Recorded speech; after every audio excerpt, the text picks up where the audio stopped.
Hello students, आप लोगों को क्लास ट्वेल्थ के एक न्यू वीडियो में आपका स्वागत है, जिसमें मैं आज क्लास ट्वेल्थ के लिए इतिहास का सब्जेक्ट लग रहा हूँ।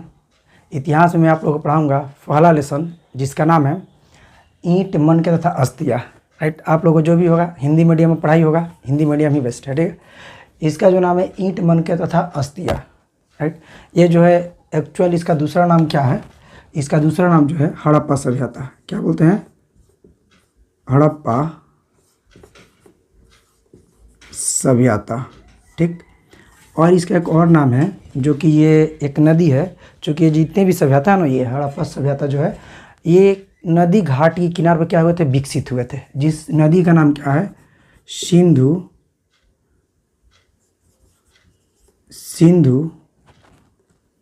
सिंधु नदी नाम है, लेकिन इसको बोलते हैं सिंधु घाटी सभ्यता। सिंधु घाटी सभ्यता इसको बोला जाता है। राइट, तो बच्चे ध्यान देंगे, ये सभ्यता का जो समय है, जो डेट है, इसको न्यू एनसीईआरटी के अनुसार, न्यू एनसीईआरटी के अनुसार इसका जो डेट दिया जाता है ना, 2600 ईसा पूर्व से 1900 ईसा पूर्व तक। ठीक, और दूसरा ओल्ड एनसीईआरटी के अनुसार, ओल्ड एनसीईआरटी के अनुसार इसका जो डेट है, इसका दिया जाता है 2350 ईसा पूर्व से 1750 ईसा पूर्व। ठीक है, रीजन है कि भाई हम ये देखेंगे अभी तो एनईपी 2020 आया है, जो कि न्यू एजुकेशन पॉलिसी, जिसमें बहुत सारे बुक को चेंज भी किया गया है। राइट, तो इसके अनुसार आप लोग अगर ऑप्शन में अगर देखेंगे ये वाला है तो आप इस पे टिक आउट करेंगे, अगर ये वाला है तो इस पे टिक आउट करेंगे, दोनों में से एक ही ऑप्शन होगा। राइट, तो देखा जाए ओल्ड एनसीईआरटी के अनुसार हम लोग को पेपर बनता है क्या न्यू एनसीईआरटी के अनुसार? जहाँ तक उम्मीद है न्यू एनसीईआरटी के अनुसार ही पेपर बनेंगे। ठीक है, चलो देर ना करते हुए मैं बात करूँ। सबसे बड़ी बात है कि इसको आप लोग डेट समझ गए। ठीक है, हालांकि ये जो ईंट मन के तथा अस्तियाँ हैं, ठीक है, इसका दूसरा नाम क्या? हड़प्पा सभ्यता, सिंधु घाटी सभ्यता। एक्चुअल जो है ना, ये जो सभ्यता थी हमारा कहाँ विकसित हुई थी भैया? सिंधु नदी के तट पे। ये जो है, ये मान लीजिए क्या बाबू, ये जो आपका सिंधु नदी है, ठीक है, इसके बहुत सारे सहयोग नदी थे, जैसे झेलम था, ये चेनाब था, चेनाब नदी था, और भी सारे मंडा वगैरह नदी थी, हड़सन भी नदी थी, सहयोग नदी थी। लेकिन ये जो सभ्यता, ध्यान दीजिए, ये सभ्यता का जो विकसित था भारत से पाकिस्तान,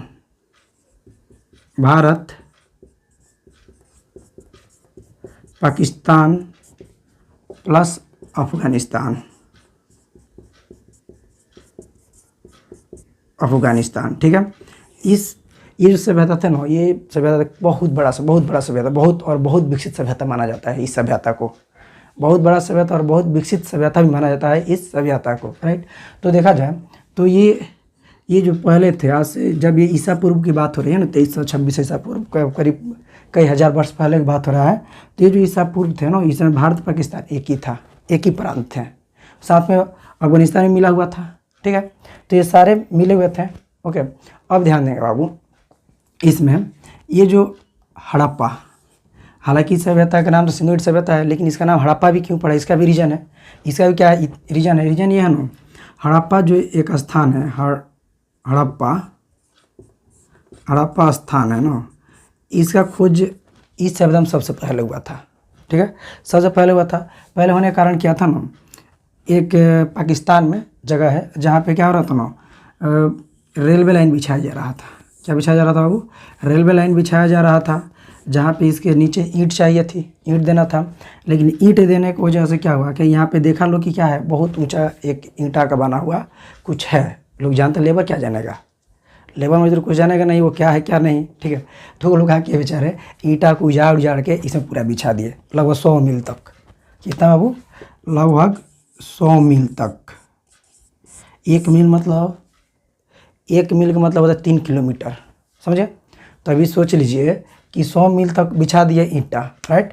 तो ये जो थे ये जो काफ़ी अच्छा खूबसूरत बना हुआ था, इसके नक्शा बदल दिया लो, राइट। तो उत्खनन करता मतलब जो भी हमारे सर्वेयर थे आए, देखें, इसको जांच पड़ताल किए, देखे भाई ये तो बहुत कोई नगर है, विकसित नगर है, राइट। तो इसको क्या किया लो, इसका नाम दे दिया लो, इसका नाम क्या दे दिया लो, हड़प्पा, ठीक है। क्या नाम दिया, हड़प्पा। इस माना जाता है, ये इतिहासकार मानते हैं कि हड़प्पा स्थान का ही पहले क्या हुआ था, खोज हुआ था। सबसे पहले किसका खोज हुआ था, हड़प्पा स्थान का ही खोज हुआ था, जिस कारण इसका नाम क्या पड़ गया, हड़प्पा सभ्यता पड़ गया, समझे। तो इसका नाम क्या पड़ा, हड़प्पा सभ्यता पड़ गया। और दूसरी बात ये बताया आपको, सिंधु घाटी सभ्यता इसलिए पड़ा, जितने भी बड़े बड़े नगर थे, जैसे मोहनजोदड़ो था, कलिबंगा था, ठीक है, आपका जो भी नगर थे बड़े बड़े, वो क्या विकसित हुए थे, ये नदी घाटी किनार पे। और मैं बता दूँ, नदी घाटी किनार पे विकसित होने का रीज़न ये था ना कि अगर कहीं से भी व्यापार ये लोग करेंगे तो ये नाव के सहारे कर सकते थे। तो उस समय इराक ईरान से व्यापार होता था, करीब 26 ईसा पूर्व की बात कर रहे हैं, उस समय इराक ईरान से व्यापार होते थे। जब इराक ईरान से व्यापार होते उस समय क्या था, नाव ही सहारा था, दूसरा कोई सहारा नहीं था। आज जो सिंधु नदी काफ़ी बड़ी नदी थी, सबसे बड़ी नदी। आज में क्या हो गया, सिंधु नदी मतलब बहुत सिमट चुकी है, इसका मतलब क्या, बहुत सारे नगरों का विकास हो चुका है, समझे। तो काफ़ी बड़ी नदी थी, इसको मैप से पढ़ाया तो और बेहतरीन लगा। अगर ये मेरे पास साधन होता तो मैं आपको क्या करता, मैप से पढ़ा देता, इसको काफ़ी मजा आता, ठीक है। तो इस कारण क्या था ना, ये व्यापार करने के लिए इस नदी, अब धीरे धीरे क्या हुआ कि ये नदी सिमटती गई, ठीक है। और ध्यान देंगे बाबू आप लोग ध्यान देंगे, ठीक है। यहाँ पे एक जगह था, ठीक है, यहाँ इस सभ्यता का सबसे बड़ा नगर जिसको बोला जाता है मोहनजोदाड़ो था। क्या था बाबू, मोहनजोदाड़ो, मोहनजोदाड़ो, ठीक है। इसका खोज हुआ था 1922 में। खोज कौन किए थे, खोज करता था बाबू राखल दास बनर्जी, ठीक है, राखाल दास बनर्जी थे, ठीक है। एक्चुअल इसका अर्थ क्या होता है ना, मोहनजोदाड़ो का अर्थ क्या, चूँकि ये ऊंचा पर था, ये कहाँ पे था, ये स्थान जो था ऊंचा था। इस स्थान को क्या नाम दिया गया था, इस स्थान का नाम दिया गया था मृतकों का टीला, मृतकों का टीला, समझे, मृतकों का टीला, ठीक है। एक्चुअल क्या था, यहाँ पे एक बहुत बड़ा स्नानागार का खोज हुआ था। किसका, यहाँ पे स्नानागार का खोज हुआ था। स्नानागार मतलब समझे कि नहाने वाला स्थान, मैंने नगर था चारों ओर से, बीच में क्या था, एक मतलब एक तरह से हम लोग अपने भाषा में बोलते हैं, आजकल बोला जाता है स्विमिंग पूल। स्विमिंग पूल के बदले हम लोग एक तरफ से क्या बोलें, बीच में नदी होती थी, वही था, इसको स्नानागार दिया गया। बहुत बड़ा स्नानागार था। इसकी जो लंबाई थी, स्नानागार की लंबाई 11.18 मीटर, ठीक है। और इसकी चौड़ाई जो था बाबू, चौड़ाई था 7.8 मीटर, ठीक है, लगभग में। और इसकी जो गहराई थी, गहराई थी 2.43 मीटर, ठीक है। तो ये क्या थे, स्नानागार की मतलब आकार था, मतलब कि ये जो स्नानागार बनाया गया था, ठीक है, ये तो इसी क्या हो जाएगी बाबू, ये हो जाएगी इसकी गहराई 2.43, ये क्या हो जाएगा, इसकी लंबाई 11.8 मीटर, लगभग 12 मीटर, ठीक है। अब इसकी जो चौड़ाई थी ना, चौड़ाई तो हम बनाए 3D फिगर तो बना नहीं सकते हैं, तो चौड़ाई जो थी इसका 7 पॉइंट, मतलब एरिया इसका काफ़ी अच्छा था, ठीक है। लेकिन इसको एक काफ़ी एक तरह से सुनियोजित ढंग से बनाया गया था।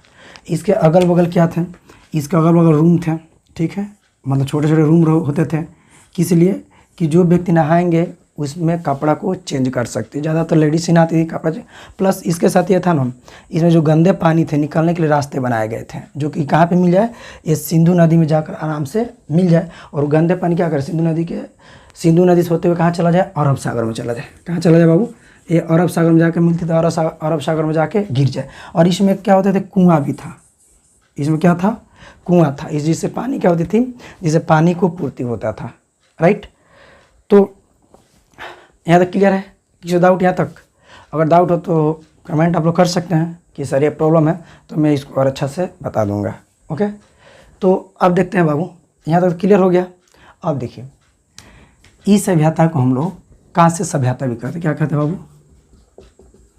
कांस्य सभ्यता भी कहा जाता है। रीजन कि यहाँ पे लोहा का खोज नहीं हुआ था, यहाँ पे तांबा का खोज होता। तांबा क्या है? कांस्य है। तांबा क्या है? कांस्य है। ठीक है, तो इसको क्या बोलते हैं? कांस्य सभ्यता बोलते हैं। यहाँ पे जो लिपि थी यहाँ की, यहाँ का जो लिपि थी चित्रात्मक लिपि थी। क्या था बाबू? चित्रात्मक लिपि। ये आपसे कई बार क्वेश्चन पूछा गया है। कौन सा लिपि था? चित्रात्मक लिपि।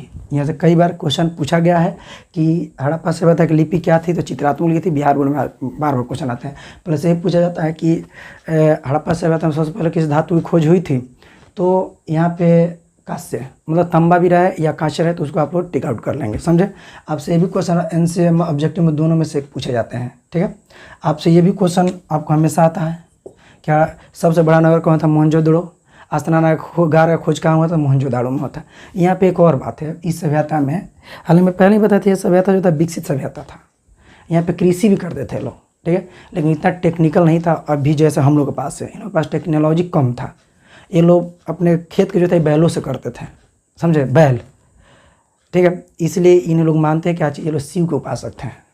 राइट, तो बहुत कुछ आगे डीपली पढ़ाएंगे, पढ़ने में मज़ा आएगा। राइट, तो अब ध्यान देंगे बाबू, इस सभ्यता में कृषि का भी कार्य होते थे। कृषि, ठीक है, कृषि के कार्य होते थे। एक्चुअल कृषि के लिए किसका प्रयोग करते थे? हल का, और साथ में बैल का, बैलों का प्रयोग करते थे। एक्चुअल हल का जो साक्ष्य मिला है, हल का साक्ष्य चोलिस्तान। ठीक है, प्लस आप लोग बनावली जो है अभी हरियाणा में है, बनावली वर्तमान में कहाँ बाबू? हरियाणा में है। ठीक है, तो यहाँ पे क्या मिला था? हल का मिला है साक्ष्य, जो किसका बना हुआ था? मिट्टी का बना हुआ था हल। राइट, दूसरी बात है, अगर हम बात करते हैं जोते हुए खेत का प्रमाण कहाँ से मिला था? अगर जोते हुए खेत का प्रमाण आपसे बता दें, तो जोता हुआ खेत का प्रमाण आपसे बनावली से मिला था, नहीं सॉरी कलीबंगा से मिला था। कलीबंगा जो कहाँ है? राजस्थान में, वहाँ से जोते हुए खेत का प्रमाण मिला था। राइट, थोड़ा सा रुकिए, थोड़ा सा बोर्ड थोड़ा बहुत मैं साफ़ कर दूँ। ठीक है, तब मतलब जो कि जोते हुए खेत का जो साक्ष्य मिला है, जोता हुआ खेत, साक्ष्य कहाँ से मिला बच्चे? साक्ष्य मिला आपका राजस्थान। राजस्थान है कहाँ से? कलीबंगन। ठीक है, यहाँ से मिला हुआ है। ठीक है, एक्चुअली इसका विस्तार जो था ना बाबू, ये जो नगर की विस्तार था त्रिभुजाकार था। नगर का विस्तार कैसा था बाबू? नगर का विस्तार त्रिभुजाकार था, त्रिभुजाकार। ठीक है, इसका विस्तार क्षेत्र कितना था? लगभग 3 लाख वर्ग किलोमीटर में इसका विस्तार था। समझे? तो बहुत सारी सब पढ़ना है। ये जो सभ्यता है काफ़ी डीपली, काफ़ी बेहतरीन है। ये जो सभ्यता जो है ना, आप लोग को हम लोग अपने न्यू सभ्यता से इसको जोड़कर पढ़ाएंगे। जब ये जोड़कर पढ़ाया जाएगा तब आप जो क्या हो जाएगा, क्लियर एकदम होता जाएगा। इसमें भी जो हम लोग जिस तरह भी मकान टाउन बना है कि सीक्वेंस के अनुसार बड़े बड़े जो बिल्डिंग बने हैं, अपार्टमेंट बन रहे हैं, उसी तरह वहाँ के बिल्डिंग बना करते थे। ठीक है, तो बस आज के लिए इतना ही रहना। Thank you.